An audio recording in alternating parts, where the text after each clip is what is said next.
रसूल अल्लाह ने 5 खूबसूरत हदीसें बताई। नंबर 1, तुम में से बेहतरीन शख्स वो है जो ना किसी को तकलीफ दे और ना किसी की तकलीफ का जरिया और सबब बने।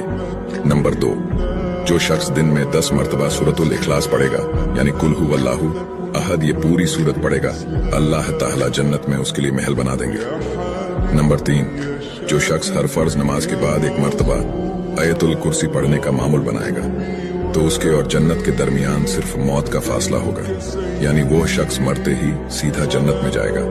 नंबर 5, जो शख्स घर से निकलते वक्त ये दुआ पढ़ेगा, बिस्मिल्लाहि तवक्कलतु अला अल्लाह ला हौला वला कुव्वता इल्ला बिल्लाह, तो अल्लाह ताला शैतान के शर से उसकी हिफाजत फरमा देता है, और जिस काम को वो निकला अल्लाह ताला उसमें आसानी पैदा फरमा देता है। नंबर 5, रसूल अल्लाह ने फरमाया, वो शख्स हरा भरा रहे, हंसता खेलता रहे, जो शख्स मेरी हदीस सुने उसको महफूज रखे और उसको दूसरों तक पहुंचाए।